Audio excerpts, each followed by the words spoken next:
السلام عليكم ورحمة الله وبركاته. الحمد لله رب العالمين، الصلاة والسلام على أشرف المرسلين، أما بعد. أعوذ بالله من الشيطان الرجيم. بسم الله الرحمن الرحيم.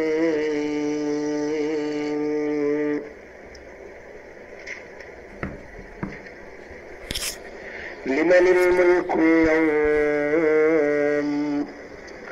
لله الواحد القهار.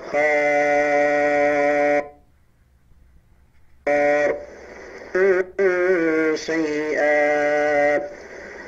والأمر يومئذ لله. صدق الله مولانا العظيم.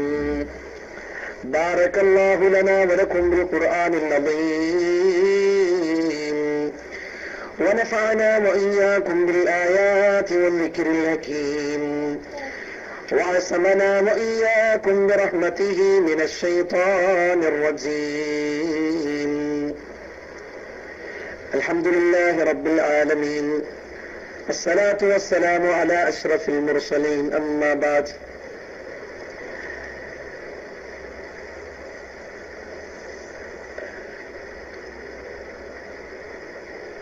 അൽഹംദുലില്ലാഹ്, നമ്മുടെ ഖുർആൻ ക്ലാസ്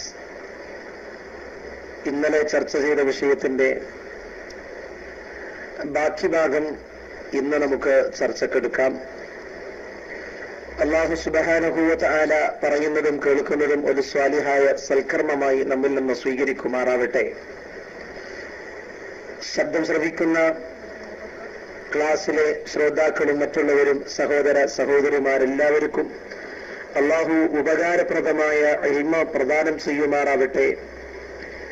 ഈ ക്ലാസ് റൂമിൽ അവന്റെ കലാമ് കേൾക്കാൻ വേണ്ടി സംഘടിച്ചതുപോലെ അവന്റെ സ്വർഗീയ പൂങ്കാവനത്തിൽ ഒരുമിച്ചുകൂടാനുള്ള മഹാഭാഗ്യം അല്ലാഹു നമുക്ക് നൽകുമാറാവട്ടെ.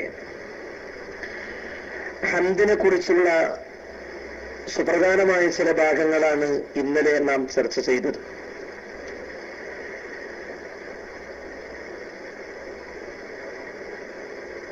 അഫ്ളലു ദിക്രി ലാ ഇലാഹ ഇല്ലല്ലാഹ് എന്ന ദിക്റുകളുടെ മഹത്വത്തിൽ ലാ ഇലാഹ ഇല്ലല്ലാഹ് എന്നതിന് സ്ഥാനമുള്ളതുപോലെ അഫ്ളലു ദുആഇ അൽഹംദുലില്ലാഹ് എന്നതാണ്. പ്രാർത്ഥനകളിൽ വെച്ച് ഏറ്റവും ശ്രേഷ്ഠമായ പ്രാർത്ഥന അൽഹംദുലില്ലാഹ് എന്ന പ്രാർത്ഥനയാണ്. അതുപോലെ പരിശുദ്ധ ഖുർആനിലെ സൂറത്തുൽ കഹ്ഫിൽ അൽമാലു വൽ ബനൂന സീനത്തുൽ ഹയാത്തിദ് ദുനിയ വൽബാഖിയാത്തുസ് സ്വാലിഹാത്തു ഖൈറുൻ ഇൻദ റബ്ബിക സവാബൻ വഖൈറുൻ അമലാ. ഇവിടെ വൽബാഖിയാത്തുസ് സ്വാലിഹാത്തു എന്ന് പറഞ്ഞ അവശേഷിക്കുന്ന സൽക്കർമ്മങ്ങൾ എന്നതിന്റെ വിശദീകരണത്തിൽ അവിടെ ഹുവ തസ്ബീഹു വത്തഹ്മീദു വത്തക്ബീറു വത്തഹ്ലീലു എന്ന മഹാന്മാരായ മുഫസ്സിറുകൾ വ്യാഖ്യാനം കൊടുത്തതായി കാണാം. അഥവാ അല്ലാഹുവിൽ അവശേഷിക്കുന്ന സൽക്കർമ്മങ്ങളിൽപ്പെട്ടതാണ് തസ്ബീഹ് സുബ്ഹാനല്ലാഹ്, അതുപോലെ വത്തഹ്മീദ് അൽഹംദുലില്ലാഹ്, അതുപോലെ വത്തക്ബീർ അല്ലാഹു അക്ബർ, വത്തഹ്ലീൽ ലാ ഇലാഹ ഇല്ലല്ലാഹ്. അവ അല്ലാഹു എന്ന ഈ ഒരു നാമത്തിന് പകരമായി മറ്റൊരു നാമം നമുക്ക് കണ്ടെത്താൻ സാധ്യമല്ല. ദൈവം എന്ന് പറഞ്ഞാലും ഗോഡ് എന്ന് പറഞ്ഞാലും അല്ലാഹു എന്നതിന് പകരം വെക്കാൻ പര്യാപ്തമല്ല എന്ന് നമുക്ക് മനസ്സിലാകും. അപ്പൊ അല്ലാഹുവിന് മാത്രമാണ് സ്തുതിക്ക് അർഹതയുള്ളത്. എന്താ കാരണം? അൽഹംദുലില്ലാഹി റബ്ബിൽ ആലമീൻ, അവൻ ലോകങ്ങളുടെ രക്ഷിതാവാണ്. അപ്പൊ ലോകങ്ങളുടെ ആലം എന്ന് പറഞ്ഞാൽ ലോകം, ആലമീൻ എന്ന് പറഞ്ഞാൽ ലോകങ്ങൾ എന്നാണ്. പിന്നെ ലോകങ്ങൾ എന്ന് പറയുമ്പോൾ ഒന്നിലധികം ലോകങ്ങൾ ഉണ്ടാവണം. മഹാനായ വഹബ് ബിൻ മുൻബഹ് റളിയല്ലാഹു തആല അൻഹു അഭിപ്രായപ്പെട്ടതായിട്ട് കാണാം, ഇന്ന ലില്ലാഹി 18,000 ആലം.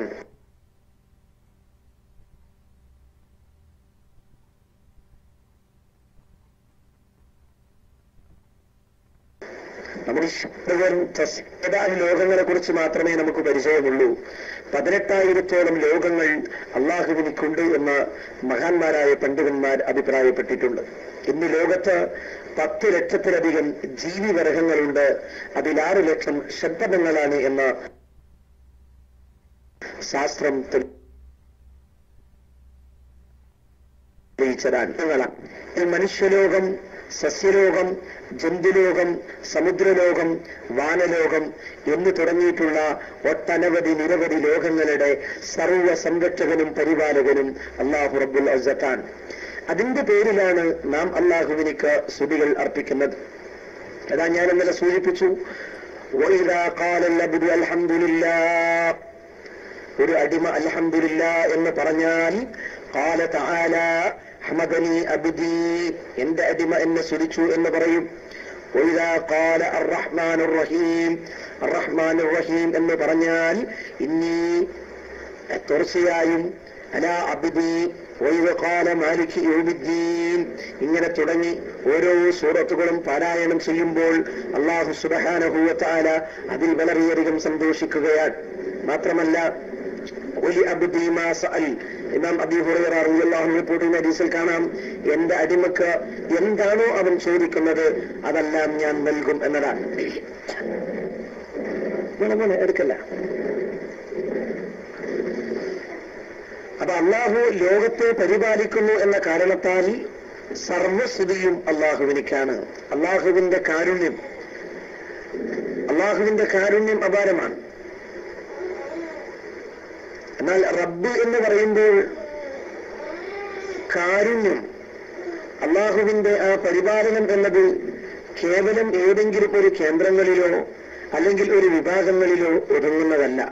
ഇന്ന ഫീ ഖൽഖിസ് സമാവാതി വൽ അർളി വഖ്തിലാഫിൽ ലൈലി വൻ നഹാരി ലആയാതിൻ ലിഉലിൽ അൽബാബ് الذين يذكرون الله قياما وقعودا وعلى جنوبهم ويتفكرون في خلق السماوات والأرض ربنا ما خلقت هذا باطلا سبحانك فقنا عذاب النار إن في خلق السماوات والأرض واختلاف الليل والنهار രാപ്പകലുകളുടെ മാറി വരുന്നതിലും അതുപോലെ ഇന്ന ഫീ ഖൽഖിസ് സമാവാതി വൽ അർദ്, ആകാശങ്ങളുടെയും ഭൂമിയുടെയും സൃഷ്ടിപ്പിലും രാപ്പകലുകൾ മാറി വരുന്നതിലും ബുദ്ധിജീവികൾക്ക്, ചിന്തിക്കുന്നവർക്ക് ഒരുപാട് ദൃഷ്ടാന്തമുണ്ട്.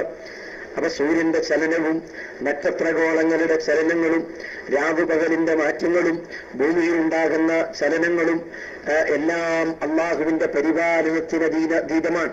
അള്ളാഹുവിന്റെ കാരുണ്യം കൊണ്ടാണ് എല്ലാം ഇവിടെ സംഭവിക്കുന്നത്. അപ്പൊ ഭൗതിക ലോകത്തെ കാരുണ്യ പ്രവർത്തകരുടെ കരുണ കേവലം ഒരു കേന്ദ്രങ്ങളിലേക്കും ഒരു നിശ്ചിത ഭാഗങ്ങളിലേക്കും മാത്രം നീങ്ങുന്നതാകുമ്പോൾ അള്ളാഹുവിന്റെ കാരുണ്യം സകല സൃഷ്ടിചരാചരങ്ങൾക്കും ബാധകമാകുന്ന രൂപത്തിൽ വളരെയധികം പ്രവിശാലമാണ്. നബി സല്ലല്ലാഹു അലൈഹി വസല്ലം തങ്ങൾ അള്ളാഹുവിന്റെ കാരുണ്യത്തിന് ഏറ്റവും വലിയ ഉദാഹരണമാണ്.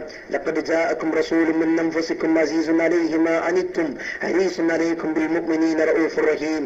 നേരത്തെ നമ്മൾ അർ-റഹ്മാനുർ റഹീം എന്ന ആയത്തിനെ കുറിച്ച് ചർച്ച ചെയ്യുമ്പോൾ അള്ളാഹുവിന്റെ ഹബീബിന്റെ ആ കാരുണ്യത്തെ കുറിച്ച് നമ്മൾ സംസാരിച്ചു. വാത്സല്യനിധിയായ റസൂൽ നബി സല്ലല്ലാഹു അലൈഹി വസല്ലം തങ്ങൾ അള്ളാഹുവിന്റെ അപാരമായ കാരുണ്യം നമുക്ക് ലഭിക്കണമെങ്കിൽ യർഹമു മൻ ഫിൽ അർദ് യർഹമുകും മൻ ഫിസ് സമാ, ഭൂമിയിലുള്ളവരോട് നിങ്ങൾ കാരുണ്യം കാണിക്കുമ്പോൾ അള്ളാഹുവിന്റെ കാരുണ്യം നിങ്ങൾക്കുണ്ടാകും. ഭൂമിയിലുള്ള സഹജീവികളോട് കാരുണ്യം കാണിക്കാത്ത കാലത്തോളം അള്ളാഹുവിന്റെ കാരുണ്യം നിങ്ങൾ പ്രതീക്ഷിക്കേണ്ടതില്ല എന്ന് നബി സല്ലല്ലാഹു അലൈഹി വസല്ലം തങ്ങൾ നമ്മെ അറിയിച്ചിട്ടുണ്ട്. അപ്പൊ അതുകൊണ്ട് അള്ളാഹു എത്ര വലിയ മഹാനാണ് എന്നത് അള്ളാഹുവിന്റെ ആ പരിപാലനം, അള്ളാഹുവിന്റെ തന്റെ വിശാലമായ ആ പരിപാലനം അഥവാ ആ കാരുണ്യം ആകാശം, ഭൂമി, കര, കടൽ തുടങ്ങിയ ശക്തികളിലും അഥവാ പ്രവാചകന്മാർ, മലക്കുകൾ, മഹാന്മാർ, മാതാപിതാക്കൾ മുതലായവരാലും നേരിട്ടും അള്ളാഹു തആല നൽകിക്കൊണ്ടിരിക്കുന്നു. അള്ളാഹുവിന്റെ ഈ പരിപാലനം, ഈ കാരുണ്യം അടുക്കള മുതൽ അന്താരാഷ്ട്രം വരെ അഥവാ കുടിൽ തൊട്ട് കൊട്ടാരം വരെ ആന, ഉറുമ്പ്, മനുഷ്യൻ, ജിന്ന് സർവരും ആസ്വദിച്ചു കൊണ്ടിരിക്കുന്നു എന്നതാണ് സത്യം. അങ്ങനെയുള്ള അള്ളാഹുവിന്റെ ആ കാരുണ്യം, അവൻ ലോകങ്ങളെ പരിപാലിക്കുന്നവനാണ്. നമുക്കറിയാം ലോകത്തെന്തെല്ലാം നടക്കുന്നു, എന്തെല്ലാം സംഭവിക്കുന്നു എന്നതിനെ കുറിച്ച് നമുക്ക് അല്പജ്ഞാനം മാത്രമേ ഉള്ളൂ. ഉദാഹരണം, മാതാവിന്റെ ഗർഭസ്ഥാവസ്ഥയിൽ വളരുന്ന ഒരു കുഞ്ഞിനെ കുറിച്ച് അള്ളാഹു ഖുർആനിൽ പറഞ്ഞത് അവിടെ എന്ത് സംഭവിക്കുന്നു എന്നത് നിങ്ങൾക്കറിയില്ല. അഫറഅയ്തും മാ തുംനൂൻ അഅൻതും തഖ്ലുഖൂനഹു അം നഹ്നുൽ ഖാലിഖൂൻ. നിങ്ങൾ സ്ഖലിപ്പിക്കുന്ന ഇന്ദ്രിയത്തെക്കുറിച്ച് നിങ്ങൾ ചിന്തിച്ചിട്ടുണ്ടോ?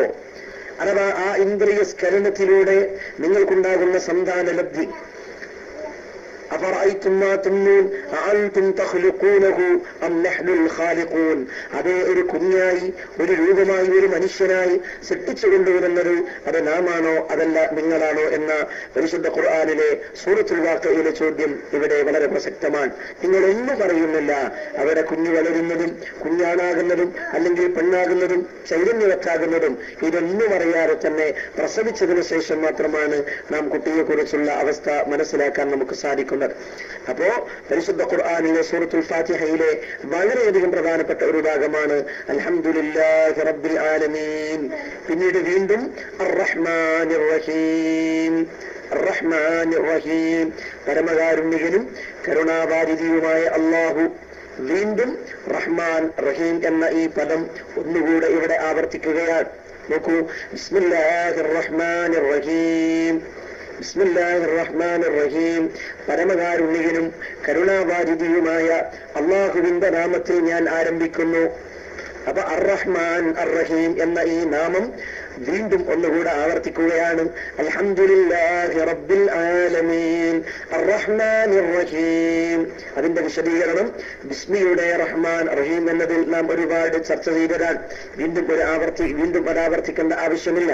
എന്നാലും അർ-റഹ്മാൻ എന്നത് അള്ളാഹുവിന്റെ ഭൗതികമായ പരിപാലനത്തിന്റെ ഒരു പൊതുവിലുള്ള ശൈലിയാണ്. ഇവിടെ വഴിപ്പെട്ടവർക്കും വഴിപ്പെടാത്തവർക്കും ഒരുപോലെ ഗുണം ചെയ്യുന്നവനാണ് അള്ളാഹു. അതുപോലെ വഴിപ്പെട്ട മുഅ്മിനീങ്ങളെ സംബന്ധിച്ചിടത്തോളം നാളെ പരലോകത്ത് വെച്ച് പ്രത്യേകമായ കാരുണ്യം കൊണ്ട് അള്ളാഹു അനുഗ്രഹിക്കുന്നു എന്നതാണ് അർ-റഹീം എന്ന പദത്തിന്റെ അർത്ഥം. അപ്പൊ അള്ളാഹുവിന്റെ അസ്മാഉൽ ഹുസ്നകളിൽപ്പെട്ട ഏറ്റവും ശ്രേഷ്ഠമായ ഇസ്മുൽ ആലമാണ് എന്ന് ചില പണ്ഡിതന്മാർ അഭിപ്രായപ്പെട്ട അർ-റഹ്മാൻ അർ-റഹീം എന്ന പദം ഒന്നുകൂടെ ആവർത്തിക്കുമ്പോൾ നമുക്കതിന്റെ പ്രാധാന്യം മനസ്സിലാവുകയാണ്. പിന്നീട് മാലിക് യൗമിദ്ദീൻ, സൂറത്തുൽ ഫാത്തിഹയിലെ 4-ാമത്തെ വചനം, മാലിക് യൗമിദ്ദീൻ, പ്രതിഫല ദിവസത്തിന്റെ ഉടമയായ. അപ്പോ അഊദു ബില്ലാഹി മിനശ് ശൈത്വാനിർ റജീം, ശപിക്കപ്പെട്ട പിശാചിൽ നിന്നും അല്ലാഹുവിനോട് ഞാൻ കാവലിനെ ചോദിക്കുന്നു. ബിസ്മില്ലാഹിർ റഹ്മാനിർ റഹീം, പരമകാരുണ്യകനും കരുണാവാരിധിയുമായ അള്ളാഹുവിന്റെ നാമത്തിൽ ഞാൻ ആരംഭിക്കുന്നു. അൽഹംദുലില്ലാഹി റബ്ബിൽ ആലമീൻ, ലോകരക്ഷിതാവായ അള്ളാഹുവിനാണ് സർവസ്തുതിയും. അർ-റഹ്മാനിർ റഹീം, പരമകാരുണ്യകനും കരുണാവാരിധിയുമായ അള്ളാഹു. പിന്നീട് അള്ളാഹുവിന്റെ ഒരു വിശേഷണം കൂടെ ഇവിടെ പറയുന്നു. പിന്നിങ്ങനെയുള്ള അള്ളാഹുവാണ് മാലിക് യൗമിദ്ദീൻ, പ്രതിഫല ദിവസത്തിന്റെ ഉടമയായ മാലിക് യൗമിദ്ദീൻ. ഇവിടെ പാരായണം നമ്മൾ പ്രത്യേകം ശ്രദ്ധിക്കേണ്ടതാണ്. നമ്മൾ പറഞ്ഞു ബിസ്മില്ലാഹിർ റഹ്മാനിർ റഹീം. ഇവിടെ ഈ ബിസ്മി ഉച്ചരിക്കുമ്പോൾ ഒരുപാട് തെറ്റുകൾ, പ്രധാനമായും അൽഖിൽ നിന്ന് പുറപ്പെടുന്ന അക്ഷരങ്ങളാണ് സൂറത്തുൽ ഫാത്തിഹയിലായാലും ഖുർആനിന്റെ മറ്റു സൂറകളിലായാലും നമുക്ക് പ്രശ്നം സൃഷ്ടിക്കുന്നത്. സാധാരണക്കാരെ സംബന്ധിച്ചിടത്തോളം തൊണ്ടയിൽ നിന്ന് പുറപ്പെടുന്ന അഥവാ ഹലക്കിന്റെ അക്ഷരം എന്ന് പറയുന്ന 6 അക്ഷരങ്ങളുണ്ട്. ആ 6 അക്ഷരങ്ങളിൽ പിന്നെ ഹംസ്, ഹാ, ഐന്, ഹാ, ഗൈന്, ഖാ, ഈ 6 അക്ഷരങ്ങളിൽ ഹംസ്, ഹാ എന്ന ഈ 2 അക്ഷരം അത് തൊണ്ടയുടെ മധ്യത്തിൽ നിന്നും, ഐന്, ഹാ എന്ന 2 അക്ഷരം പിന്നെ ഹംസ്, ഹാ എന്നത് തൊണ്ടയുടെ മേലെ അറ്റത്തിൽ നിന്നും, ഐന്, ഹാ എന്നത് തൊണ്ടയുടെ മധ്യത്തിൽ നിന്നും, ഗൈന്, ഖാ എന്ന 2 അക്ഷരം തൊണ്ടയുടെ താഴെ അറ്റത്തിൽ നിന്നാണ് പുറപ്പെടുന്നത്. അപ്പൊ ഈ 6 അക്ഷരങ്ങൾ ഉച്ചരിക്കുമ്പോൾ ശ്രദ്ധിക്കാതെ വന്നാൽ ഒരുപാട് തെറ്റുകൾ വന്നു ചേരാൻ സാധ്യതയുണ്ട്. ഉദാഹരണത്തിന് ബിസ്മില്ലാഹി എന്ന യാ ആയി പോകാതെ ബിസ്മില്ലാഹി, നമ്മൾ മുമ്പ് ചർച്ച ചെയ്തതാണ്. പുതിയ ഐഡിയകൾക്ക് മനസ്സിലാക്കാൻ വേണ്ടി ഒന്നുകൂടെ ഞാൻ ആവർത്തിക്കുകയാണ്. ബിസ്മില്ലാഹി അതുപോലെ അർ-റഹ്മാനി ഹാ, അർ-റഹീം എന്ന സ്ഥലത്തുള്ള ഹാ, അതുപോലെ അൽഹംദു എന്നതിലെ ഹാ, ലില്ലാഹി എന്നതിലെ ഹാ, റബ്ബിൽ ആലമീൻ, റബ്ബിൽ ആലമീൻ അവിടെ ഐനുണ്ട്. നമ്മള് വളരെ സ്പീഡിൽ അങ്ങ് ഓടുമ്പോ അൽഹംദുലില്ലാഹി റബ്ബിൽ ആലമീൻ, റബ്ബിൽ ആലമീൻ എന്ന് പറഞ്ഞു പോകാറുണ്ട്. അപ്പൊ റബ്ബിൽ ആലമീൻ എന്ന് പറയുമ്പോ അവിടെ ഐന് നഷ്ടപ്പെട്ടു പോവുകയാണ്. അപ്പൊ റബ്ബിൽ ആലമീൻ എന്ന് പറയുമ്പോൾ ഐന് നഷ്ടപ്പെടുക എന്ന് മാത്രമല്ല, ഇല്ലാത്ത ഒരു ശബ്ദ ലാമിനിക്ക് നമ്മൾ കൊടുക്കുകയും ചെയ്യുന്നു. അപ്പൊ റബ്ബിൽ ആലമീൻ എന്ന് പറയാതെ റബ്ബിൽ ആലമീൻ റഹ്മാനിർ റഹീം മാലികി യൗമിദ്ദീൻ. അപ്പൊ യൗമിദ്ദീൻ, മാലിക് യൗമിദ്ദീൻ അവിടെ ശ്രദ്ധിക്കുക, മാലിക് യൗമിദ്ദീൻ പ്രതിഫല ദിവസത്തിന്റെ ഉടമയായ. അപ്പൊ അള്ളാഹു സർവസ്തുതിയും അള്ളാഹുവിനിക്കാണ്. അപ്പൊ ശ്രദ്ധിക്കൂ, ഫാത്തിഹായുടെ ശൈലി, അള്ളാഹുവിനിക്കാണ് സർവസ്തുതിയും. എന്താ കാരണം? അവൻ റഹ്മാനാണ്, അവൻ റഹീമാണ്. മാലിക് യൗമിദ്ദീൻ, അവൻ പ്രതിഫല ദിവസത്തിന്റെ ഉടമയാണ്. അപ്പൊ കർമ്മങ്ങൾക്ക് പ്രതിഫലം നൽകുന്ന ഒരു ദിവസം, ഇല്ലെങ്കിൽ അവ നിരർത്ഥകം, പ്രയോജനമല്ലാത്ത പ്രവർത്തനം കൊണ്ട് എന്താണ് നേട്ടമുള്ളത്? നോക്കൂ, ഇവിടെയാണ് അന്ത്യനാളിന്റെ പ്രസക്തി. വിശ്വാസങ്ങൾക്ക് പ്രത്യേകമായ പ്രതിഫലം നൽകൽ. അതുപോലെ യൗമുൽ ആഖിർ, അന്ത്യനാൾ എന്ന് പറഞ്ഞാൽ വിശ്വാസികൾക്ക് പ്രത്യേകമായ പ്രതിഫലം അള്ളാഹു നൽകുന്ന, ധിക്കാരികൾക്ക് അള്ളാഹു തആല ശിക്ഷ നൽകുന്ന പരലോകം ഉണ്ട് എന്ന ദൃഢമായ വിശ്വാസം അത് ഊട്ടിയുറപ്പിക്കുന്ന ഒരു വചനമാണ് മാലിക് യൗമിദ്ദീൻ, പ്രതിഫല ദിവസം. മാലിക് എന്ന് പറഞ്ഞാൽ രാജാവ് എന്ന് അർത്ഥമുണ്ട്. അതുപോലെ മലിക് രാജാവ്, മാലിക് ഉടമ. പ്രതിഫല ദിവസം, യൗമ എന്ന് പറഞ്ഞാൽ ദിവസമെന്നും ദീൻ എന്ന് പറഞ്ഞാൽ പ്രതിഫലം. അപ്പൊ പ്രതിഫല നടപടിയുടെ ഉടമയായ അള്ളാഹു, അന്നത്തെ അധികാരം അള്ളാഹുവിന് മാത്രമാണ്. പരിശുദ്ധ ഖുർആനിൽ അള്ളാഹു പറഞ്ഞു, ലിമനിൽ മുൽക്കുൽ യൗം, ഇന്നത്തെ ദിവസം ആർക്കാണ് അധികാരം? ഇന്നാരാണ് അധികാരം? ലിമനിൽ മുൽക്കുൽ യൗം, ഇന്നത്തെ അധികാരം ആർക്കാ? ഇന്നത്തെ രാജാവാരാണ്? സർവ്വ രാജാക്കന്മാരെയും സർവ്വ നേതാക്കന്മാരെയും സർവ്വ ഭരണാധിപന്മാരെയും ഒരുമിച്ചുകൂടി അല്ലാഹു മഹ്ശറിൽ ഒരു ചോദ്യം, ലിമനിൽ മുൽക്കുൽ യൗം, ആരാണ് ഇന്നത്തെ അധികാരം? ഇന്നത്തെ രാജാവ് ആരാണ് എന്ന് ചോദിക്കുമ്പോൾ ആർക്കും ഒരു മറുപടിയുമില്ലാത്ത സമയം. ഇല്ലാ ലാ യതകല്ലമൂന ഇല്ലാ മൻ അദിന ലഹുർ റഹ്മാൻ അള്ളാഹുവിന്റെ സമ്മതം കൂടാതെ, അള്ളാഹുവിന്റെ അനുവാദമില്ലാതെ സംസാരിക്കുന്നവരാരാ? അവിടെ അള്ളാഹുവിന്റെ ചോദ്യത്തിന് മറുപടി അള്ളാഹു തന്നെ പറയുന്നത്, ലില്ലാഹിൽ വാഹിദിൽ ഖഹാർ, ഏകനായ അള്ളാഹുവിന് മാത്രമാണ്.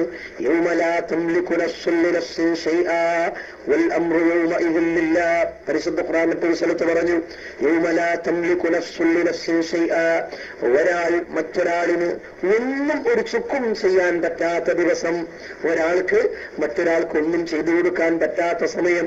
വൽ അംറു യൗമഇദിൻ ലില്ലാഹ്, അന്നത്തെ എല്ലാ കാര്യവും അള്ളാഹുവിനിക്ക് മാത്രമാണ്. അള്ളാഹു പറയുന്നത്, എവിടെ രാജാക്കന്മാർ, എവിടെ നേതാക്കന്മാർ, എവിടെ ഭരണാധിപന്മാർ, എവിടെ പോയി അവരുടെ അധികാരം? ഇന്നത്തെ അധികാരമാർക്കാണ്? ലില്ലാഹിൽ വാഹിദിൽ ഖഹാർ, ഏകനായ അള്ളാഹുവിന് മാത്രമാണ്. അപ്പോ പ്രതിഫല നടപടിയുടെ ദിവസമെന്ന് പറഞ്ഞാൽ അന്ത്യനാളാണ്. അന്ത്യനാളിനെ കുറിച്ച് ഒരു മുഅ്മിനായ മനുഷ്യനെ സംബന്ധിച്ചിടത്തോളം സദാ അവന് ബോധമുണ്ടാകണം. നമുക്കറിയാം, ഒരു ദിവസം നിർബന്ധമായ നിലയിൽ പരിശുദ്ധ ഖുർആനിലെ സൂറത്തുൽ ഫാത്തിഹ 17 പ്രാവശ്യം നമ്മൾ പാരായണം ചെയ്യുന്നു. നോക്കൂ, ഒരു ദിവസത്തെ നിസ്കാരം 17 വഖത്താണ്. ഈ 17 വഖത്തിൽ ഫാത്തിഹ സൂറത്ത് നിർബന്ധമാണ്. അങ്ങനെ നിർബന്ധമായ എല്ലാ റക്അത്തുകളിലും സൂറത്തുൽ ഫാത്തിഹ പാരായണം ചെയ്യുമ്പോൾ, ഇനി നോക്കൂ നിങ്ങൾ, റവാത്തിബ് സുന്നത്ത് നിസ്കാരം, ഫർള് നിസ്കാരങ്ങളുടെ മുമ്പിലും ശേഷവുമായി നമ്മൾ ചെയ്യേണ്ട റവാത്തിബ് സുന്നത്ത് നിസ്കാരം, മുഅക്കദായ സുന്നത്ത് നിസ്കാരം അഥവാ ശക്തിയായ സുന്നത്ത് നിസ്കാരം 10 റക്അത്താകുമ്പോൾ വിശാലമായി നമുക്ക് നിസ്കരിക്കാൻ ഉള്ളത് 22 റക്അത്താണ്. 22 റക്അത്ത് റവാത്തിബ് സുന്നത്ത് നിസ്കാരം, ഒരു 3 റക്അത്ത് വിത്ർ നിസ്കാരം, അങ്ങനെ 25, 2 റക്അത്ത് തഹജ്ജുദ് അങ്ങനെ 27, 2 റക്അത്ത് ദുഹാ നിസ്കാരം അങ്ങനെ 29, 29ഉം അതുപോലെ 17ഉം 46 റക്അത്ത് നിസ്കാരങ്ങളിൽ 46 പ്രാവശ്യം സൂറത്തുൽ ഫാത്തിഹ ഒരു ദിവസം ഓതിയാലും ആ ഫാത്തിഹയിലൂടെ നാം സ്മരിക്കേണ്ട ഒരു പ്രധാനപ്പെട്ട കാര്യമാണ് ലോകാവസാനം. നോക്കൂ നിങ്ങൾ, പരിശുദ്ധ ഖുർആൻ 2-ാം അധ്യായം സൂറത്തുൽ ബഖറ, അലിഫ് ലാം മീം ദാലികൽ കിതാബ് ലാ റൈബ ഫീഹി ഹുദൽ ലിൽമുത്തഖീൻ. അലിഫ് ലാം മീം ദാലികൽ കിതാബ്, അതാണ് ഗ്രന്ഥം. ദാലികൽ കിതാബ് ലാ റൈബ ഫീഹി, സംശയത്തിന് അവകാശമില്ലാത്ത ഗ്രന്ഥം പരിശുദ്ധ ഖുർആൻ. ഹുദൽ ലിൽമുത്തഖീൻ, തഖ്വയുള്ളവർക്ക്, ഭക്തന്മാർക്ക് ഖുർആൻ സന്മാർഗമാണ്. അല്ലാഹുവിനെ പേടിച്ച് ജീവിക്കുന്നവർക്ക്, തഖ്വയോടുകൂടെ ജീവിക്കുന്നവർക്ക് പരിശുദ്ധ ഖുർആൻ സന്മാർഗമാണ്. ആരാണ് മുത്തഖി? അതേ വചനത്തിൽ തന്നെ, അതേ സൂക്തത്തിൽ തന്നെ അല്ലാഹു പറയുന്നു, ഹുദൽ ലിൽമുത്തഖീൻ. ആരാണ് മുത്തഖീങ്ങൾ? അല്ലദീന യുഅ്മിനൂന ബിൽ ഗൈബി വയുഖീമൂന അസ്സലാത്ത് ومما رزقناهم ينفقون. الذين يؤمنون بالغيب ويقيمون الصلاة ومما رزقناهم ينفقون.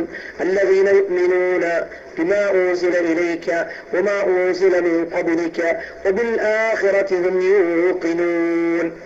ഭക്തന്മാരുടെ സ്വഭാവം അല്ലദീന യുഅ്മിനൂന ബിൽ ഗൈബി, അദൃശ്യകാര്യങ്ങളെ കൊണ്ട് വിശ്വസിക്കുന്നവരാണ്. അഥവാ അശ്ഹദു അല്ലാ ഇലാഹ ഇല്ലല്ലാഹ്, ഏകനായ അള്ളാഹുവിനുള്ള അചഞ്ചലമായ വിശ്വാസം. നമ്മളാരും അള്ളാഹുവിനെ കണ്ടിട്ടില്ലല്ലോ. അള്ളാഹുവിന്റെ ലിഖാഅ്, അത് കണ്ടാസ്വദിക്കാനുള്ള മഹാഭാഗ്യം നാളെ സ്വർഗത്തിൽ വെച്ച് അള്ളാഹു നമുക്ക് പ്രദാനം ചെയ്യുമാറാവട്ടെ.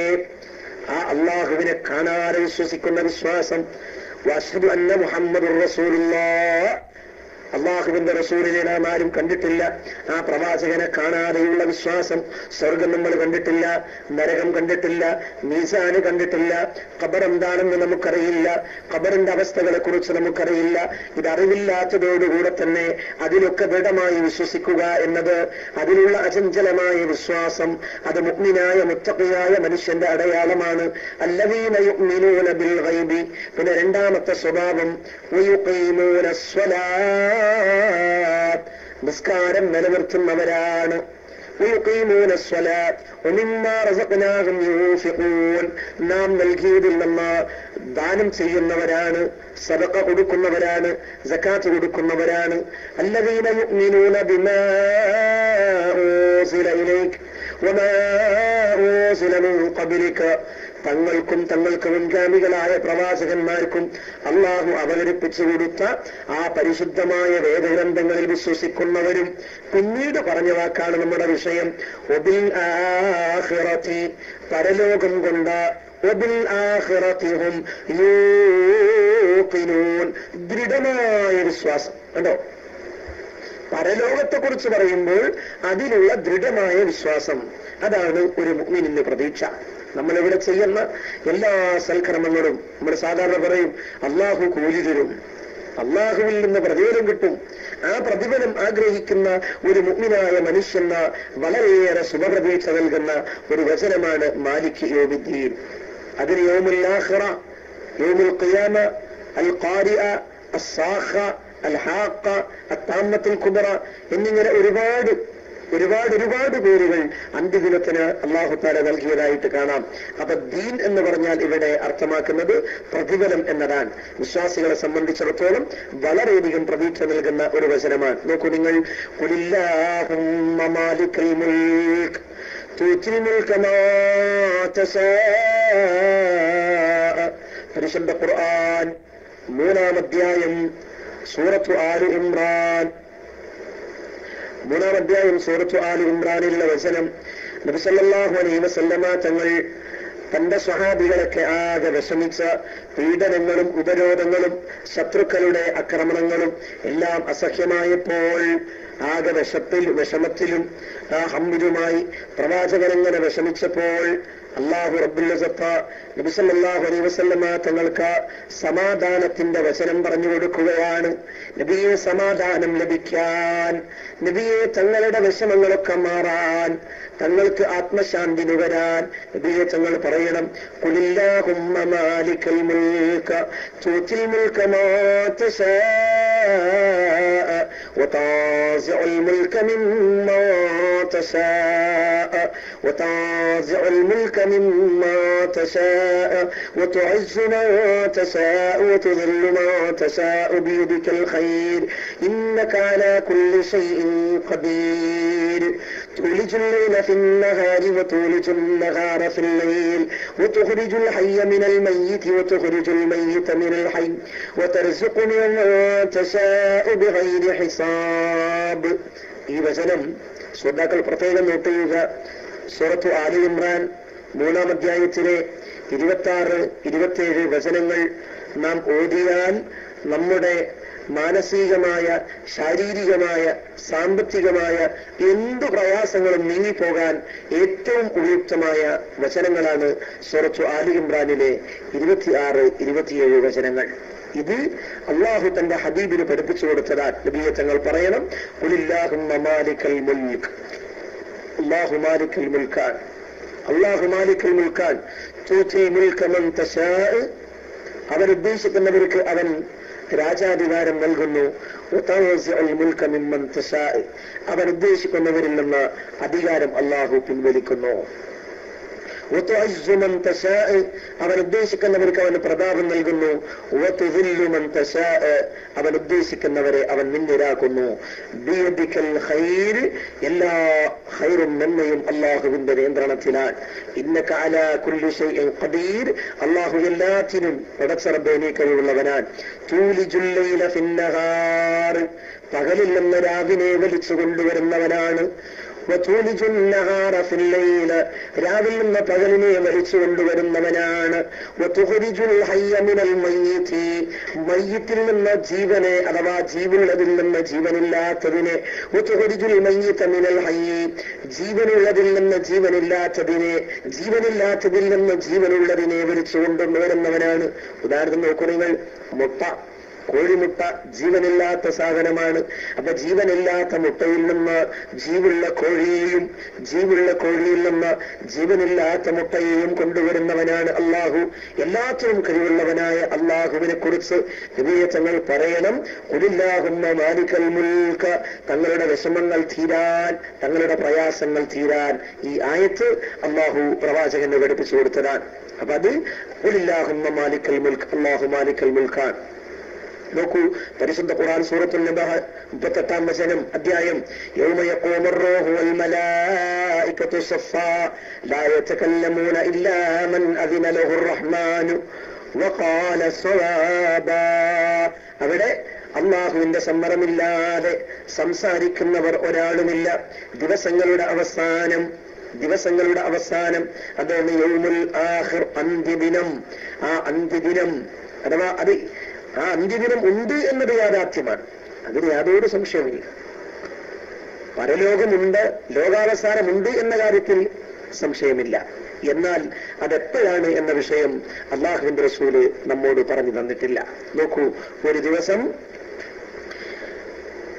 മഹാനായ ജിബ്രീൽ അലൈഹിസ്സലാം വന്നുകൊണ്ട് നബി സല്ലല്ലാഹു അലൈഹി വസല്ലമ തങ്ങളോട് ചോദിക്കുന്നു, മതസ്സാഅതു യാ റസൂലല്ലാഹ്, നബിയെ എപ്പോഴാണ് ലോകം അവസാനിക്കുക, ലോകാവസാനം എപ്പോഴാണെന്ന് നബി സല്ലല്ലാഹു അലൈഹി വസല്ലമ തങ്ങളോട് ചോദിച്ചപ്പോൾ നബി തങ്ങളുടെ മറുപടി, മൽ മസ്ഊലു അഅലമു മിനസ് സാഇൽ. സദഖ റസൂലുള്ളാഹി സ്വല്ലല്ലാഹു അലൈഹി വസല്ലം. മൽ മസ്ഊലു അഅലമു മിനസ് സാഇൽ, അഥവാ ചോദിക്കപ്പെട്ട ആൾ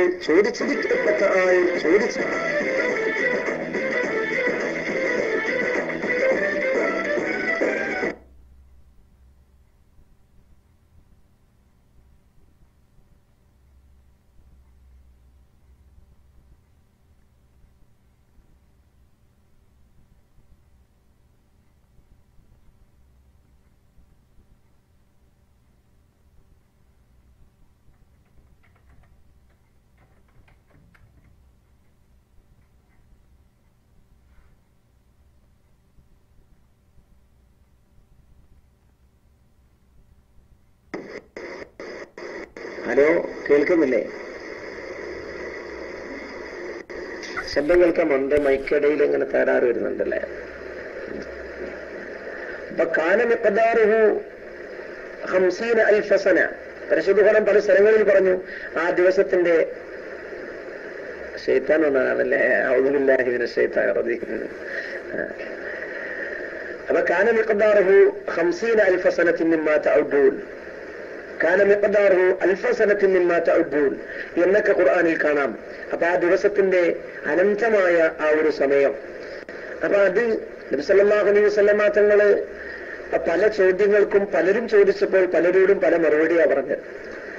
ചില ആളുകളോട് പറഞ്ഞു അന്ത്യനാൾ എപ്പോഴാണെന്ന് ചോദിച്ചപ്പോൾ ആ അന്ത്യനാളിന് വേണ്ടി നീ എന്താണ് തയ്യാറാക്കി വെച്ചിരിക്കുന്നത്, അതിന് നിന്റെ കയ്യിലുള്ള മുതലെന്താണ് എന്നാണ് ചോദിച്ചത്. അതുപോലെ വേറൊരാളോട് നിബിധങ്ങളുടെ മറുപടി ലോകാവസാനം എന്ന് പറഞ്ഞാൽ 10 മാസം പൂർണ്ണമായ ഗർഭിണിയാണ് എന്നാണ്. അതിന്റെ അർത്ഥം ഏത് സമയത്തും പ്രസവിക്കാം. 10 മാസം തികഞ്ഞ ഒരു ഗർഭിണിയെ സംബന്ധിച്ചിടത്തോളം പ്രസവം ഏത് സമയത്തും നടക്കാം. അതുപോലെയാണ് ലോകാവസാനം. ഇവിടെ ഗർഭം പൂർണ്ണമായി നിൽക്കുന്നു, ഏത് സമയത്തും ആ ലോകം അവസാനിക്കാം. അപ്പോ അത് എത്ര ദിവസമാണ്, അതെപ്പോഴാണ് എന്നതല്ല പ്രസക്തം, ആ ലോകാവസാനത്തിന് വേണ്ടി തയ്യാറെടുപ്പ് നടത്തുക എന്നതാണ്. അതുകൊണ്ടാണ് സൂറത്തുൽ ഫാത്തിഹയിൽ നിസ്കാരത്തിൽ 17 പ്രാവശ്യം നിർബന്ധമായും ലോകാവസാനത്തെക്കുറിച്ചുള്ള ചിന്ത നമുക്കുണ്ടാകണം. എന്നാൽ മാത്രമേ നമ്മുടെ ഭൗതിക ലോകത്തെ പ്രവർത്തനം ത്വരിതപ്പെടുത്താൻ സാധിക്കുകയുള്ളൂ. ഇഹലോകം വാസം വെടിഞ്ഞാൽ പരലോകം ഇല്ല എന്നും മരണാനന്തരം ജീവിതം ഇല്ല എന്നും വിശ്വസിക്കുന്നവരെ സംബന്ധിച്ചിടത്തോളം അവർക്കൊരു പ്രശ്നമല്ല. അവർക്ക് ഈ ദുനിയാവിൽ എന്ത് തോന്നിവാസങ്ങൾ ചെയ്യാം. പക്ഷേ ഇവിടെ തെറ്റുകൾ ചെയ്യാൻ, തോന്നിവാസങ്ങൾ ചെയ്യാൻ നാം മടിക്കുന്നതും പേടിക്കുന്നതും നാളെ പരലോകമുണ്ട് എന്ന ആ ദൃഢമായ വിശ്വാസമാണ്. ആ വിശ്വാസം നബി സല്ലല്ലാഹു അലൈഹി വസല്ലമ തങ്ങൾ തന്റെ ക്ലാസ്സുകളിലും പ്രസംഗങ്ങളിലൊക്കെ ഇടയ്ക്കിടെ സ്വഹാബികളോട് ചോദിക്കുന്ന ചോദ്യമാണ് നമുക്ക് മരിക്കണ്ടേ എന്നത്. അവ മരിക്കണ്ടേ എന്ന ആ പ്രസക്തമായ ചോദ്യം പരലോകത്തെക്കുറിച്ച് ചിന്തിക്കാനുള്ള ഏറ്റവും നല്ല അവസരം കൂടെയാണ്. അത് നാം പ്രത്യേകം ചിന്തിക്കുക. മാലിക് യൗമുദ്ദീൻ, പ്രതിഫല ദിവസത്തിന്റെ ഉടമയായ അള്ളാഹു. അപ്പൊ ദിവസം എന്ന് പറഞ്ഞാൽ അത് ദുനിയാവിന്റെ ദിവസം പോലെ ആയിക്കൊള്ളണമെന്നില്ല. അപ്പൊ ഗ്രഹങ്ങൾ സ്വന്തം അക്ഷത്തിൽ കറങ്ങുന്ന സമയത്തിനേക്കാണ് ദിവസം എന്ന് പറയുന്നത്. നമുക്കറിയാം, ഗ്രഹങ്ങൾ സൂര്യനെ ഒരു തവണ വലയം നിൽക്കുന്ന സമയമാണ് ഒരു കൊല്ലം. ഗ്രഹങ്ങൾ സൂര്യനെ ഒരു തവണ വലയം നിൽക്കുന്ന സമയത്തിനാണ് ഒരു കൊല്ലം എന്ന് പറയുന്നത്. അപ്പോൾ ആ അടിസ്ഥാനത്തിൽ ഭൂമിയുടെ ഒരു ദിവസം എന്ന് പറയുന്നത് 24 മണിക്കൂറാണ്. ഭൂമിയുടെ ഒരു വർഷം എന്ന് പറയുന്നത് 365 ദിവസമാണ്. എന്നാൽ ബുധൻ എന്ന് പറയുന്ന ഗ്രഹത്തിന്റെ ഒരു വർഷം ഭൂമിയുടെ 88 ദിവസമാണ്. അതുപോലെ പ്ലൂട്ടോ എന്ന് പറയുന്ന ഗ്രഹത്തിൽ 248 ഭൂവർഷം. അതുപോലെ വ്യാഴം ഒരു ദിവസം ഭൂമിയുടെ 9 മണിക്കൂർ 50 മിനിറ്റ് കഴിയുമ്പോൾ വ്യാഴത്തിൽ ഒരു ദിവസമാവുകയാണ്. ഇങ്ങനെ നോക്കുമ്പോൾ ഓരോ ഗ്രഹങ്ങളിലും ഒരു ദിവസത്തിന്റെ അളവ് വ്യത്യസ്തമാണ്. എന്നാൽ പരലോകത്തിന്റെ ആ ദിവസം എത്രയാണ്? അത് നമ്മൾ കണക്കാക്കുന്ന 50,000 കൊല്ലം അല്ലെ, 1000 സനത്തിൻ മിമ്മാ തഅഉദ്ദൂൻ, 50,000 സന എന്നൊക്കെ വിശേഷിപ്പിച്ച ആ അനന്തമായ സമയം. എന്നാൽ നബി സല്ലല്ലാഹു അലൈഹി വസല്ലമ തങ്ങൾ ലോകാവസാനം എപ്പോഴാണ് എന്നതല്ല പ്രസക്തം. അഥവാ അള്ളാഹുവിന്റെ ഹബീബ് ചെറുതും വലുതുമായ ഒരുപാട് അടയാളങ്ങളെ കുറിച്ച് വിശദീകരിച്ചിട്ടുണ്ട്. ഇമാം ബുഖാരി റിപ്പോർട്ട് ചെയ്യുന്ന ഹദീസിൽ കാണാം, അന്ന റസൂലുള്ളാഹി സ്വല്ലല്ലാഹു അലൈഹി വസല്ലം ഖാൽ, നബി സല്ലല്ലാഹു അലൈഹി വസല്ലമ തങ്ങൾ പറഞ്ഞു, ഇന്ന മിൻ അശ്റാത്തിസ് സാഅ, ലോകാവസാനത്തിന്റെ അടയാളങ്ങളിൽ പെട്ടതാണ്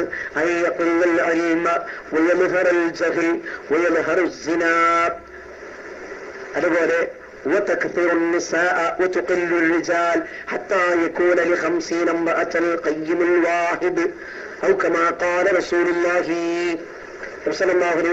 തങ്ങൾ പറഞ്ഞു, ലോകാവസാനം ഉണ്ട്. ലോകാവസാനത്തിന്റെ ഒന്നാമത്തെ അടയാളം ഞാൻ തന്നെയാണ്. അഥവാ പ്രവാചകനെ കുറിച്ച് അവസാനത്തെ നബി നബിക്ക് ശേഷം ഒരു നബിയും വരാനില്ല. അപ്പൊ അവസാനത്തെ നബി പറഞ്ഞാൽ ലോകാവസാനം അവിടെ അടുത്തു. അപ്പൊ ലോകാവസാനത്തിന്റെ പ്രഥമമായ അടയാളം എന്നെ പ്രവാചകനായി നിയോഗിച്ചു എന്നത് തന്നെയാണ്. ഇനി ചെറുതും വലുതും ചെറുതുമായ ഒരുപാട് അടയാളങ്ങൾ നമുക്ക് അള്ളാഹുവിന്റെ റസൂൽ നമുക്ക് പരിചയപ്പെടുത്തി തന്നിട്ടുണ്ട്. നോക്കൂ, ഇമാം ബുഖാരി റിപ്പോർട്ട് ചെയ്യുന്ന ഹദീസിൽ ലോകാവസാനത്തിന്റെ അടയാളങ്ങളിൽപ്പെട്ട ഒന്നാണ് ഇൽമ് കുറയുക. വിവരക്കേട് വർദ്ധിക്കുക, അതുപോലെ വ്യഭിചാരം പ്രകടമാവുക, അതുപോലെ സ്ത്രീകൾ വർദ്ധിക്കുകയും പുരുഷന്മാർ ചുരുങ്ങുകയും ചെയ്യുക. എത്രത്തോളം? 50 പെണ്ണിന് ഒരു പുരുഷൻ എന്ന തോതിൽ. അനുവാദക്രമം വിധങ്ങൾ പറഞ്ഞു. ഇവിടെ ആലങ്കാരികമായ പദപ്രയോഗമായിട്ടാണ് എങ്കിലും ഇവിടെ നമുക്ക് ഒരുപാട് ചിന്തിക്കാനുണ്ട്. നോക്കൂ, ഇൽമു കുറയുക, വിവരക്കേട് വർദ്ധിക്കുക, ഇത് ലോകാവസാനത്തിന്റെ അടയാളമാണ്. എന്നാൽ ഈ സാഹചര്യം നമ്മളൊന്നെടുത്ത് പരിശോധിച്ച് നോക്കൂ. ഇവിടെ എവിടെയാ ഇൽമു കുറഞ്ഞിട്ടുള്ളത്? ഇൽമു കുറവ് എന്ന് പറയാൻ മാത്രം ഇവിടെ ആ കുറവ് നമുക്ക് കാണുന്നില്ല. നോക്കൂ, ഇവിടെ ഒരുപാട് കോളേജുകൾ, പള്ളി ദർസുകളുടെ ശോചനീയാവസ്ഥ നിലവിലുണ്ടെങ്കിലും എത്രമാത്രം അറബി കോളേജുകളാണ്, ബിരുദം നൽകുന്ന കോളേജുകളാണ് ഇന്ന് കേരളത്തിലുള്ളത്. ഓരോ വർഷവും കേരളത്തിൽ തന്നെ 100-ൽ പരം പണ്ഡിതന്മാര് ബിരുദധാരികളായി രംഗത്തിറങ്ങുന്നുണ്ട്. അങ്ങനെ ബിരുദം നൽകുന്നതും അല്ലാത്തതുമായ ചെറുതും വലുതുമായ ഒരുപാട് കോളേജുകൾ, അതുപോലെ ഒരുപാട് മദ്രസകൾ, 10,000-ഓളം മദ്രസകൾ സമസ്തയുടെ കീഴിൽ, അതുപോലെ മറ്റു പല മുസ്ലിം സംഘടനകളുടെ പ്രസ്ഥാനങ്ങളുടെ കീഴിൽ ഒരുപാട് മദ്രസകൾ, ഒരുപാട് പള്ളി ദർസുകൾ, ഒരുപാട് കോളേജുകൾ, ഒരുപാട് മതപഠന വേദികൾ, ഖുർആൻ ക്ലാസുകൾ, ഇതൊക്കെ വളരെ സജീവമായി നിലനിൽക്കുന്ന ഈ ഒരു സാഹചര്യം ലോകാവസാനത്തിന്റെ അടയാളമായി നമുക്ക് കാണാൻ പറ്റുമോ? ഇവിടെയാണ് അല്ലാഹുവിന്റെ റസൂലിന്റെ ഹദീസിന്റെ ആ പ്രസക്തി നമുക്ക് മനസ്സിലാകുന്നത്. നോക്കൂ, ഇൽമു കുറയുക, വിവരക്കേട് വർദ്ധിക്കുക. പ്രത്യക്ഷത്തിൽ അറബി കോളേജുകളും ദർസുകളും മതപഠന ആലയങ്ങളും സംവിധാനങ്ങളും വർദ്ധിച്ചിട്ടുണ്ടെങ്കിലും ആ മേഖലകളിലെല്ലാം അൽ ഇൽമ് എന്ന് പറയുന്ന ആ യഥാർത്ഥ വിദ്യയുടെ അഭാവം വളരെയധികം പ്രകടമായി നമുക്ക് കാണാൻ കഴിയും. ഇവിടെ നമ്മൾ പ്രസക്തമായി മനസ്സിലാക്കേണ്ട ഒരു കാര്യമുണ്ട്. അൽ ഇൽമു ഹയാത്തുൽ ഇസ്ലാം. ഇൽമ് അഥവാ അറിവ് ഇസ്ലാമിന്റെ ജീവനാടിയാൻ. അൽ ഉലമാഉ വറസത്തുൽ അംബിയാ. പണ്ഡിതന്മാർ അമ്പിയാക്കളുടെ അനന്തരാവകാശികളാണ്. ഇവിടെ പണ്ഡിതന്മാർ എന്ന് പറയുമ്പോൾ ഉലമാഉ വറസത്തുൽ അംബിയാ, പണ്ഡിതന്മാർ അമ്പിയാക്കളുടെ അനന്തരാവകാശികളാണ് എന്നല്ല പറഞ്ഞിട്ടുള്ളത്. അൽ ഉലമാഉ. അൽ ഉലമാഉ എന്നതും ഉലമാഉ എന്നതും കേവല പണ്ഡിതൻ എന്നതല്ല, ആ യഥാർത്ഥ പണ്ഡിതന്മാർ, തഖ്വയിൽ അധിഷ്ഠിതമായ അള്ളാഹുവിനെ പേടിച്ച് ജീവിക്കുന്ന യഥാർത്ഥ പണ്ഡിതന്മാർ എന്ന ധ്വനി അൽ ഉലമാഉ എന്ന പദത്തിൽ വളരെ വ്യക്തമായി അള്ളാഹുവിന്റെ റസൂൽ പരിചയപ്പെടുത്തിയിട്ടുണ്ട്. അപ്പൊ അൽ ഉലമാഉ വറസത്തുൽ അംബിയാ. അതുപോലെ അൽ ഇൽമു, എല്ലാ ഇൽമുമല്ല, എല്ലാ അറിവുകളുമല്ല, ആ യഥാർത്ഥമായ അറിവ്, അള്ളാഹു സ്വീകരിക്കുന്ന, അള്ളാഹും ഹബീബും എടുത്തപ്പെടുന്ന യഥാർത്ഥ അറിവ്, ആ യഥാർത്ഥമായ ഇൽമ്, ആ ഇൽമിനെ കുറിച്ചാണ് നബി സല്ലല്ലാഹു അലൈഹി വസല്ലം തങ്ങൾ പറഞ്ഞത്. ഇന്ന് നോക്കൂ, ഇന്ന് നമ്മുടെ നാടുകളിൽ, രാജ്യങ്ങളിൽ വർദ്ധിച്ചു വരുന്ന കോളേജുകളിലും അറബി കോളേജ് മതപഠനാലയങ്ങളിലും മതപഠന സംവിധാന വേദികളിലും ഒന്നും ഈ തഖ്വ എന്ന് പറയുന്നത് വളരെ വിരളമാണ്. ആത്മാർത്ഥമായി മതപഠനം നടക്കുന്ന, ആത്മാർത്ഥമായി 100% അംഗീകരിക്കാവുന്ന മതപഠന ആലയങ്ങൾ ഇന്ന് വളരെ അപൂർവമാണ്. നോക്കൂ നിങ്ങൾ, ഇന്ന് അറബി കോളേജിലുള്ള മുതഅല്ലിമീങ്ങളായാലും ദർസുകളിലുള്ള മുതഅല്ലിമീങ്ങളായാലും അവർ കഴിക്കുന്ന ഭക്ഷണം 100% ഹലാലാണ് എന്ന് നമുക്ക് പറഞ്ഞുകൂടാ. ഹലാലും ഹറാമും കൂടിക്കലർന്ന ശുബഹത്ത് എന്ന ആ ഒരു ഭക്ഷണം നമുക്ക് ഹലാലാണെങ്കിലും അങ്ങനെ പലതും കൂടിക്കലർന്ന നമ്മുടെ ഭക്ഷണത്തിൽ തന്നെ, അഥവാ നമുക്ക് നൽകുന്ന ഊർജത്തിന്റെ പിൻബലത്തിൽ തന്നെ ഒരുപാട് പോരായ്മകൾ നമ്മെ ബാധിച്ചിട്ടുണ്ട്. അപ്പൊ തഖ്വയുടെ അഭാവം വളരെയധികം ഇന്നത്തെ മതപഠനാലയങ്ങളിൽ നിഴലിച്ച് കാണുന്നതായി നമുക്ക് കാണാൻ സാധിക്കും. അപ്പൊ അതുകൊണ്ട് തന്നെ ആ തഖ്വയുടെ അഭാവം ഇന്ന് അൽ ഇൽമു എന്ന ആ ഒരു സ്ഥാനത്തിൽ നിന്ന് ആ ഒരു പരിഗണനയിലേക്ക് ഇന്നത്തെ മതപഠന സംവിധാനങ്ങളെ ഉൾപ്പെടുത്താൻ ഒരുപാട് പ്രയാസമുണ്ട്. അതുകൊണ്ടാണ് എവിടെയും അതിന്റെ യഥാർത്ഥ ഫലം നമുക്ക് കണ്ടെത്താതെ പോകുന്നത്. അപ്പൊ യഥാർത്ഥ ഇൽമിന്റെ അഭാവവും വിവരക്കേടിന്റെ വർധനവും. വേറെ ഒരു ഉദാഹരണം ഞാൻ പറയാം. ഇപ്പൊ ഒരാള് പോലീസ് ഉദ്യോഗസ്ഥനാകണമെങ്കിൽ അയാൾ പോസ്റ്റ് ഗ്രാജുവേറ്റ് ഡിഗ്രി വേണം. ബിരുദാനന്തര ബിരുദം നേടി ഒരുപാട് കഷ്ടപ്പെട്ട് ഡിഗ്രിയൊക്കെ പഠിച്ച് പോസ്റ്റ് ഗ്രാജുവേറ്റ് ആ നിലയിൽ എത്തുമ്പോഴാണ് പോലീസ് ഉദ്യോഗസ്ഥനായി മാറുന്നത്. എന്നാൽ ഒരു മന്ത്രിയാകണമെങ്കിൽ കേവലം 8ാം ക്ലാസ് ഉണ്ടെങ്കിലും SSLC ഉണ്ടെങ്കിലും മന്ത്രിയാവാം. എന്നാൽ നോക്കൂ നിങ്ങൾ, SSLC മാത്രം പഠിച്ചൊരു മന്ത്രി വരുന്ന സമയത്ത് പോസ്റ്റ് ഗ്രാജുവേറ്റ് ഡിഗ്രിയുള്ള പോലീസുകാരനാണോ സല്യൂട്ട് ചെയ്യുന്നത്? അതല്ല പോലീസുകാരനെ കാണുമ്പോൾ മന്ത്രിയാണോ സല്യൂട്ട് ചെയ്യുന്നത്? ഇവിടെ നമുക്ക് കാണാം ആ പോലീസുകാരൻ മന്ത്രിയുടെ മുമ്പിൽ വളരെ ആദരവോടുകൂടെ എഴുന്നേറ്റ് നിന്നുകൊണ്ട് സല്യൂട്ട് നൽകി അവനെ വണങ്ങുന്നതായി കാണാം. അപ്പൊ വിവരമുള്ളവൻ വിവരമില്ലാത്തവനിക്ക് സല്യൂട്ട് നൽകുന്ന കാലം, അതാണ് ലോകാവസാനത്തിന്റെ അടയാളമായി ഹബീബുനാ റസൂലുള്ളാഹി. ഇന്നെവിടെ നോക്കിയാലും വിവരക്കേടുകൾക്കാണ് സ്ഥാനം, അല്ലെ? ഇന്ന് ഡോക്ടർമാരുടെ അവസ്ഥ നിങ്ങൾ പരിശോധിച്ചു നോക്കൂ. പണ്ട് കാലത്തുള്ള ഡോക്ടർമാര് ഒരു രോഗിയുടെ കണ്ണ് നോക്കി പറയും അവന് മഞ്ഞപ്പിത്തമുണ്ട്. ഒരു രോഗിയുടെ കൈ പിടിച്ച് പറയും ഇവന്റെ പൾസിൽ വ്യത്യാസമുണ്ട്. ഒരു രോഗിയുടെ മൂത്രം ഒരു കുപ്പിയിൽ കൊണ്ടുപോയി കൊടുത്താൽ ആ മൂത്രം നഗ്നമായ നേത്രം കൊണ്ട് നോക്കിയിട്ട് ഡോക്ടർമാര് പറയും മൂത്രത്തിൽ കുഴപ്പമുണ്ട്. ഒരു രോഗിയുടെ ശരീരാവസ്ഥ കണ്ട് മനസ്സിലാക്കിക്കൊണ്ട് ഡോക്ടർമാർ അന്ന് രോഗം മനസ്സിലാക്കുകയും മരുന്ന് നിർദ്ദേശിക്കുകയും ചെയ്തിരുന്ന കാലമാണ് പണ്ടത്തെ കാലം. ഇന്ന് നോക്കൂ, വിശ്വഗുരന്മാരായ വലിയ വലിയ പ്രമുഖരായ ഡോക്ടർമാര് പോലും രോഗനിർണയം നടത്തുന്നത് കമ്പ്യൂട്ടറിലൂടെയാണ്, ആധുനിക ടെക്നോളജികളിലൂടെയാണ്. അത് എത്രത്തോളം ആ കമ്പ്യൂട്ടറിന്റെ വിശ്വാസം, അതാണ് ഡോക്ടറുടെ വിശ്വാസം. കുറിപ്പിന്റെ ഉറപ്പ് എന്ന് പറഞ്ഞതുപോലെയാണ് ഇന്നത്തെ അവസ്ഥ. എത്ര വലിയ വിദഗ്ധമായ ചികിത്സ നടത്തിയാലും ഒരു സ്വന്തമായൊരു തീരുമാനം പറയാൻ കെൽപ്പില്ലാത്ത അവസ്ഥയിലാണ് ഇന്ന് ഡോക്ടർമാരുടെ അവസ്ഥ. ഇന്ന് നോക്കൂ, ജനങ്ങൾ മുഴുവനും ഇന്റർനെറ്റുകളുടെയും മൊബൈലുകളുടെയും അഥവാ ടിവിയുടെയും അടിമകളായി മാറിക്കൊണ്ടിരിക്കുകയാണ്. പണ്ടുകാലത്ത് പഴമ നിലനിൽക്കുന്ന വീടുകളിലെല്ലാം ഒരു വീട്ടിലെ കാരണവർ അഥവാ മുത്തച്ഛൻ അല്ലെങ്കിൽ വല്യുപ്പ, അദ്ദേഹം ഒരു ചാരുകസേരയിൽ കയറിയിരിക്കും. ആ വല്യുപ്പയുടെ നേരെ താഴെ മക്കളും പേരമക്കളും എല്ലാവരും അണിനിരന്നിരിക്കും. വല്യുപ്പ കഥകൾ ഇങ്ങനെ പറഞ്ഞു കൊടുക്കും, നല്ല നല്ല കാര്യങ്ങൾ ഇങ്ങനെ വിശദീകരിച്ചു കൊടുക്കും.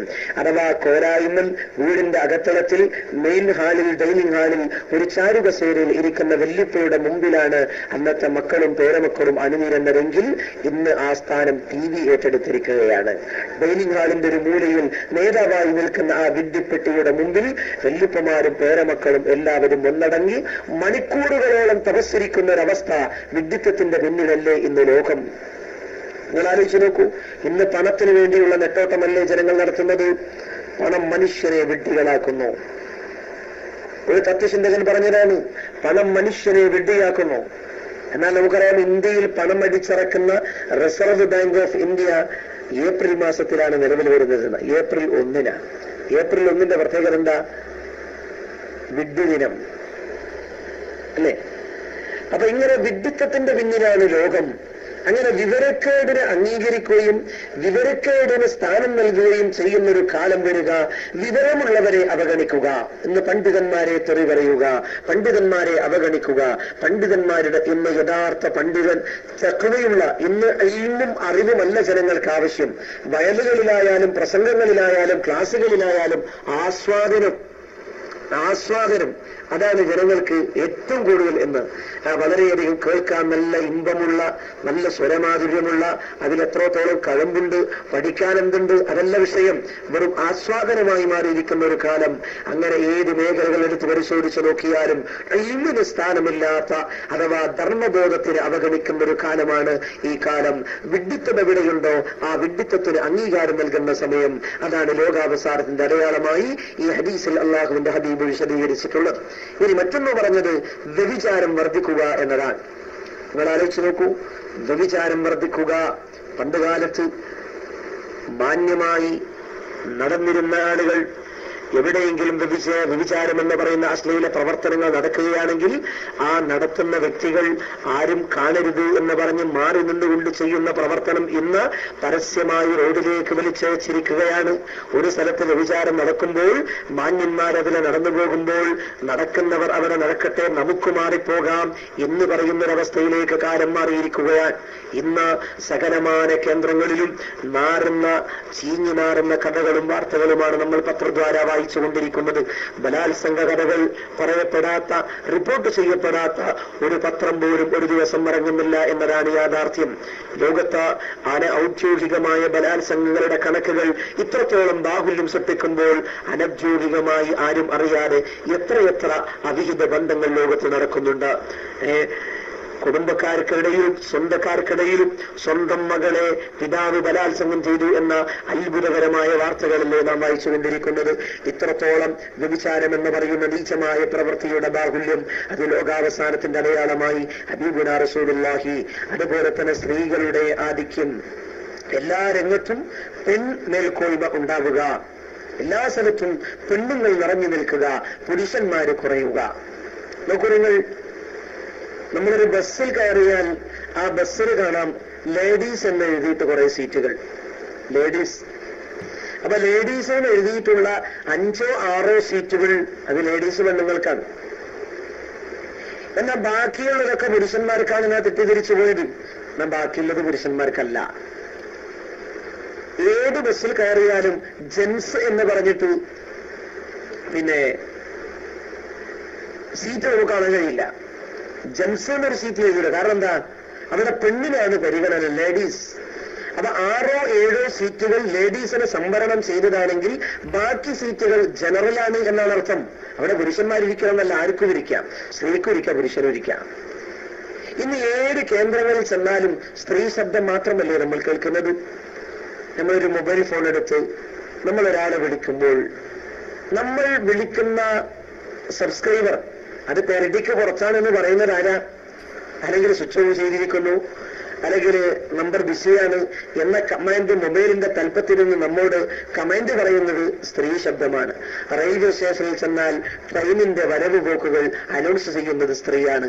എയർപോർട്ടിൽ ചെന്നാൽ സ്ത്രീ ശബ്ദം ാണ് കേൾക്കുന്നത്. പരസ്യങ്ങളുടെ മായാവലയങ്ങൾ പരിശോധിച്ചാൽ അവിടെയും സ്ത്രീ സാന്നിധ്യമാണ്. നോക്കൂ, ഹബീബായ റസൂലുള്ളാഹി തങ്ങളുടെ ആ വാക്കിന്റെ ഒരു പൊരുൾ, സ്ത്രീ വർദ്ധിക്കുക, പുരുഷന്മാര് കുറയുക. എത്രത്തോളം 50 സ്ത്രീകൾക്ക് കയ്യമായ ഒരു പുരുഷൻ എന്ന നിലക്ക്.